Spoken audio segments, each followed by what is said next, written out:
5 mistakes we make while drinking water on a low-carb, high-fat diet. First mistake: drinking other fluids instead of water. Many people drink various liquids such as coffee, tea, soda, soft drinks, etc., and think they are helping the body to stay hydrated.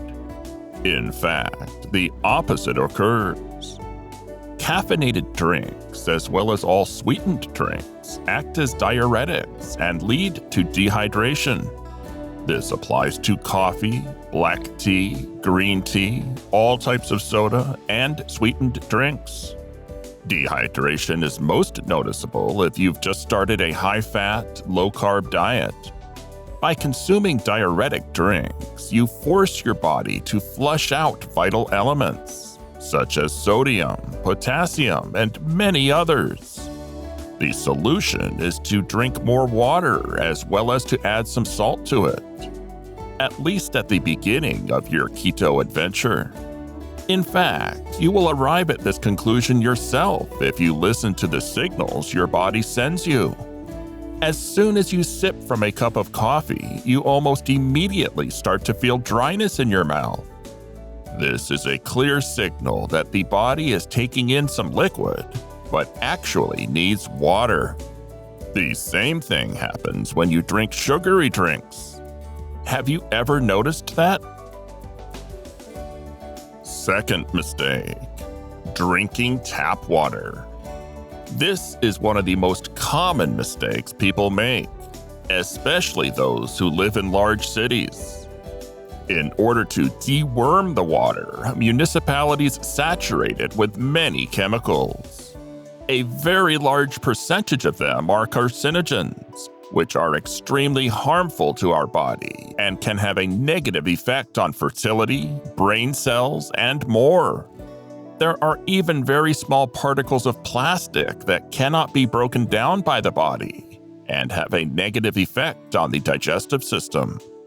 The solution could be to put in a good functioning filter, but our recommendation is not to resort to tap water at all. A better bet is mineral or spring bottled water at room temperature. Third mistake: drinking too little or too much water. There is no organ in the human body that is not negatively affected by the lack of water. Dehydration has endless consequences.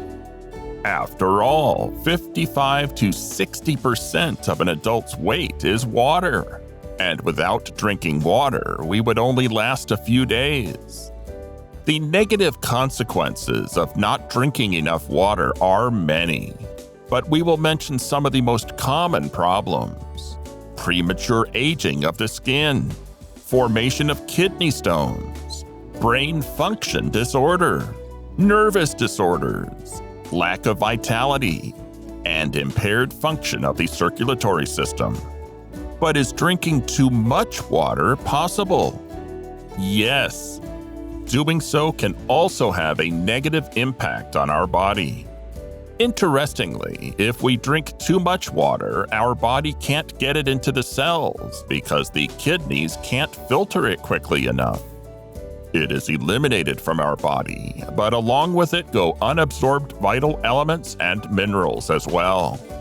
In people who drink too much water, a lack of sodium is most often observed, a condition called hyponatremia.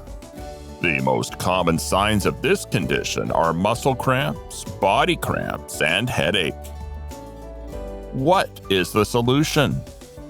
The norms you can follow are about 2 to 2.5 liters of water per day for women, about 2.5 to 3 liters of water per day for men. Of course, if you live in a very warm place, if you exercise and sweat more, these amounts can be increased, but less than 2 liters of water per day is insufficient for anyone. If you find our shared knowledge useful, please subscribe to our channel and turn on the notifications bell so that you don't miss additional great videos like this one. Fourth mistake: drinking while or immediately after eating. If you drink water during a meal, it mixes with the gastric juices and dilutes their concentration.